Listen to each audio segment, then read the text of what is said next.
నమస్తే welcome to our channel నేను మిషాల్ని అసెంబ్లీలో ప్రతిపక్ష హోదా కావాలంటూ వైఎస్ఆర్సీపీ సభ్యులు నిరసనకు దిగారు అయితే దీని మీద పూర్తిగా విశ్లేషించడానికి మనతో పాటు ఉన్నారు జనసేన అధికార ప్రతినిధి శ్రీనివాస్ గారు ఉన్నారు వారిని అడిగి కొన్ని విషయాలు మనం తెలుసుకుందాం నమస్కారం సార్ జగన్మోహన్ రెడ్డి ఈరోజు అసెంబ్లీకి వెళ్ళారు అసెంబ్లీకి వెళ్ళినాక వాళ్ళ సభ్యులందరూ నిరసనకు దిగారు దీని మీద మీరేమంటారు సార్ ఈరోజు అసెంబ్లీ సెషన్ స్టార్ట్ అయినాయి గవర్నర్ గారి ప్రసంగంతో సరే వచ్చారు రానంటేనే వచ్చారు అదేదో సినిమాలో పాట గుర్తు చేస్తాను మళ్ళీ రానంటూనే చిన్నదో అన్నట్టుగా పాపం వచ్చారు అప్పుడేమో మేము రాను మీరు ఏం చేసుకుని మీ బుద్ధి పుట్టించి చేసుకోండి మీరు తాడేపల్లి ప్యాలెస్లో కూర్చొని మేము మాట్లాడతాం దానికి సమాధానం మీరు చెప్పాలి అసెంబ్లీ అన్నట్టుగా మాట్లాడారు సరే ఎప్పుడైతే డిప్యూటీ స్పీకర్ గారు రఘురామకృష్ణరాజు గారు పదే రాకపోతే 60 రోజులు కంటిన్యూస్గా రాకపోతే అనర్హత వేటు పడుతుందని ఎప్పుడైతే అన్నారో దానికి భయపడి ఈరోజు వచ్చారు సరే వచ్చారు వచ్చిన తర్వాత గవర్నర్ గారి ప్రసంగం కనీసం ఆయన స్థానానికైనా గౌరవించి ఆయన ప్రసంగం అంతా వినాలి విన్న తర్వాత రేపొద్దున గవర్నర్ గారి ప్రసంగం మీద డిస్కషన్ ఉంటుంది అప్పుడు కూటమి ప్రభుత్వం గవర్నర్ గారితో అన్ని అబద్ధాలు చెప్పించిందను మాట్లాడు తప్పులేదు నీ గళం ఇప్పించు అది మానేసి అసలు ఆయన ప్రసంగం స్టార్ట్ అయిన వెంటనే మాట్లాడి 11 నిమిషాలకు వెళ్ళిపోయాడు ఎన్ని నిమిషాలకమ్మా 11 నిమిషాలకి 11 మంది సభ్యులు 11 నిమిషాల అరుపులు అరిచి వెళ్ళారు వచ్చారు అరిచారు వెళ్ళారు ఎందుకు వచ్చారో ఎందుకు అరిచారో ఎందుకు వెళ్ళారో వాళ్ళకే తెలియదు వాళ్ళ సభ్యులకి తెలియదు ఆ 11 నిమిషాలకే మళ్ళీని ఇంకొక ఎక్స్ట్రా 1 నిమిషం కూడా లేదు 11 సీట్లే కదా సార్ అందుకని 11 అంటే రేపు పొద్దున ఒక సీట్ ఏమో 1 నిమిషం వరుతారా అంటే ఎందుకు వచ్చారో ఎందుకు వెళ్ళారో తెలియదు అటువంటి పరిస్థితుల్లో ఒక సామెత కూడా ఉంది సింగడు అద్దంకి ఇళ్ళను వెళ్ళాడు రాను వచ్చాడు అని చెప్పేసి అంటారు చూసారా అలాగా ఎందుకు వెళ్ళాడో తెలియదు ఎందుకు వచ్చాడో తెలియదు మరి అతనికి పోని అరిచిన అరుపులు ఏంటి ప్రతిపక్ష హోదా కావాలంట అని చెప్పేసాను ఎందుకు ఇస్తారు గవర్నర్ గారు ఇస్తారా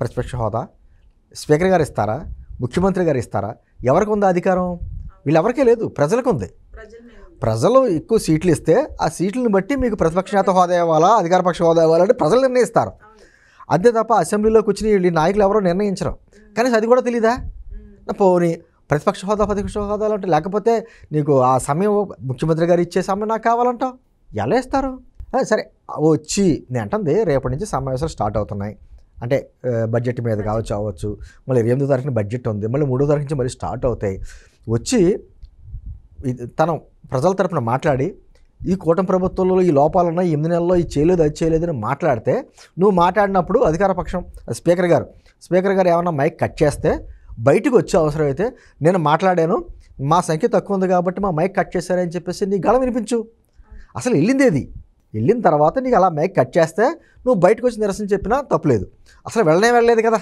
పరీక్ష రాయాలి కదమ్మా హాల్ టికెట్ తీసుకోవాలి పరీక్ష రాయాలి రాసిన తర్వాత వచ్చిన మార్కులను బట్టి నీకు ఉంటుంది అసలు పరీక్ష రాయని నేను నాకు ఫుల్గా మార్కులు వేసేయాలి డిస్టింక్షన్లో పాస్ చేయాలంటే ఎవరు చేస్తారు ఈరోజు జగన్మోహన్ రెడ్డి అదే అడుగుతున్నాడు అంటే రాజ్యాంగం గురించి విలువల గురించి ఒక పద్ధతి గురించి వ్యవస్థల గురించి అతనికి ఏమి తెలియదు సరే గవర్నర్ గారి స్థానానికి గౌరవం ఇవ్వాలని కనీసం ఈత జ్ఞానం ఉండాలి అది కూడా లేదే పోనీ గవర్నర్ గారి ప్రసంగంలో ఏమన్నా వీళ్ళకి నచ్చని విషయాలు ఉంటే పోనీ నిరసన చేసినా తప్పులేదు దాని గురించి ఏం మాట్లాడాల కేవలం ప్రతిపక్ష పాత్ర హోదా కావాలని చెప్పేసి అని అంటాం 11 నిమిషాలుగా వాకౌట్ చేయడం ఇది ఎంతవరకు సంబంధించం అంటే ఇదివరకు తెలిసేది కాదు ఈ రోజున ప్రజలు లైవ్లో అన్నీ చూస్తున్నారు నువ్వు ఎందుకు వెళ్ళన్నావే వెళ్ళావు సరే భయపడి వెళ్ళావు అని చెప్పి అందరికీ తెలుసు ఎందుకంటే నీ హోదా పోతుందని చెప్పేసి అని నువ్వు వెళ్ళింది ప్రజల గురించి కాదు నీ పదవిని కాపాడుకుంటావని చెప్పేసి ఖచ్చితంగా తెలుసు వెళ్ళినోడు కాసేపు మనం వినాలి కదా రేపటి నుంచి సభలకు వెళ్ళాలి కదా ఇంకో లెక్క ఏంటంటే టెక్నికల్గా ఈరోజు ఒక్కరోజు వెళ్తే మాత్రం కుదరదు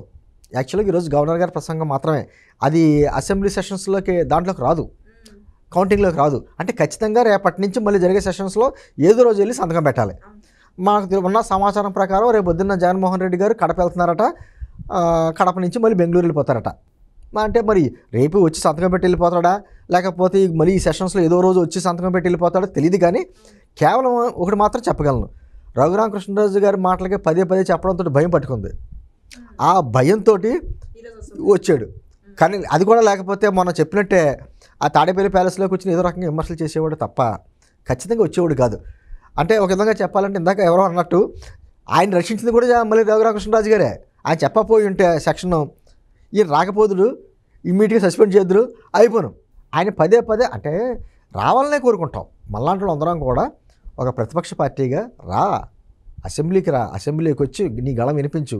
నిన్ను ఎన్నుకున్నది ఎందుకంటే అసెంబ్లీలో చేసే చట్టాల గురించి వాటి గురించి ఒక డిస్కషన్ నడాలని. ప్రజాస్వామ్యానికి అర్థమే హేతుబద్ధమైన చర్చ, అది ఉండాలి. నీతో పాటు కొత్తగా ఎన్నికైనటువంటి ఎమ్మెల్యేలు ఉన్నారు, వాళ్ళకి ఎంతో ఉత్సాహం ఉంటుంది. అరే అసెంబ్లీకి వెళ్ళాలని, నా గళం వినిపించాలి, నన్ను టీవీలో మా నియోజకవర్గ ప్రజలందరూ కూడా చూసి మా ఎమ్మెల్యే గారు మాట్లాడతాడని చెప్పుకోవాలని ఎన్నో ఉంటుంది. పాపం వాళ్ళ భవిష్యత్తు కూడా ఎందుకు నాశనం చేస్తావు? నువ్వు రాకపోయితే తప్ప నాణ్యత పంపించాలిగా. అలా ఏం చేస్తాడో రేపటి నుంచి చూడాలి.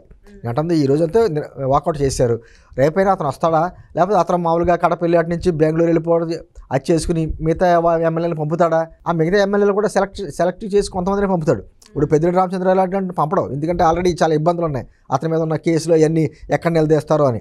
సెలక్షన్గా పంపుతాడా ఏంటనేది తెలీదు. కానీ ఇది ప్రజాస్వామ్యంలో మంచిది కాదు. ఖచ్చితంగా నిన్ను పంపించిందే, ఎన్నుకున్నదే అసెంబ్లీలోకి వెళ్ళి అక్కడ కూర్చుని ప్రజల సమస్యల గురించి మాట్లాడతామని నిన్ను పంపించారు పులివెందుల ప్రజలు. అలాగే నీతో పాటు నీ ఎమ్మెల్యేలందరినీ కూడా దాదాపు 22-23 లక్షల మంది ప్రజలు మిమ్మల్ని ఎన్నుకుని పంపించారు. పంపించినప్పుడు దాని బాధ్యతగా వెళ్ళాలి. లేదనుకో, న్యాయం చేయలేకపోతే రాజీనామా చేసేయాలి. అది చెయ్యు, ఇది చెయ్యు, జీతాలు తీసుకుంటాం, చక్కగానేమో ప్రభుత్వం ఇచ్చే అన్ని సదుపాయాలు అనుభవిస్తాం, అసెంబ్లీకి మాత్రం వెళ్ళాం. ఇది ఎలాగా అంటే నేను అంటుంది, ఈ 11 స్థానాలు ఇచ్చినది ఎందుకు ఇచ్చావా అని ప్రజలు బాధపడే పరిస్థితి నుంచి ఆఖరికి 1-2 స్థానాలకు పరిమితం అయ్యేలాగా నీవే చేసుకుంటున్నావు, నీ తల మీద నీ చెయ్యి నువ్వే పెట్టుకుంటున్నావు ఓ భస్మాసురులాగా అని చెప్పక తప్పదు. అయితే ప్రజలు గొంతు వినిపించాలంటే మాకు ప్రతిపక్ష హోదా కావాల్సిందేనని వాళ్ళు. అలా కదమ్మా, నేను అంటుంది ఎవరిస్తారంటున్నాను, ప్రజలు ఇవ్వాలి ప్రతిపక్ష హోదా. నీకు ఇవ్వలేదు, నువ్వు ప్రజల్లోకి వెళ్ళి మాట్లాడు. నేను ఇంత చేశాను, గతంలో 5 సంవత్సరాలు ఇది చేశాను, అది చేశాను, నాకు ప్రతిపక్ష హోదా ఇవ్వలేదు, మీరు నాకు 11 స్థానాలు ఇచ్చారు, కనీసం 18 ఇస్తే నాకు ప్రతిపక్ష నేత హోదా వచ్చును అని ప్రజల్లోకి వెళ్ళి మాట్లాడి ప్రజలు చెప్తారు. అది మానేసి అసెంబ్లీలో కూర్చుని వస్తే గవర్నర్ గారు ఇస్తాడా ప్రతిపక్ష హోదా? స్పీకర్ గారు ఇస్తారా? ముఖ్యమంత్రి గారు ఇస్తారా? వీళ్ళకి ఏం అధికారం ఉంది ఇవ్వడానికి? ప్రజలు ఏమైనా అధికారం ఈ నాయకులకి ఇచ్చేది లేదు. అటువంటిప్పుడు ఎందుకు మాట్లాడతాడు? ఖచ్చితంగా ఇవన్నీ కూడా ఒక డ్రామా. తన ఎక్కడైతే పదవికి ఇబ్బంది కలుగుద్దనే ఉద్దేశంతో వచ్చాడు, అర్పించాడు, తీసుకెళ్ళిపోయాడు, అంతే. Thank you sir. నమస్తే.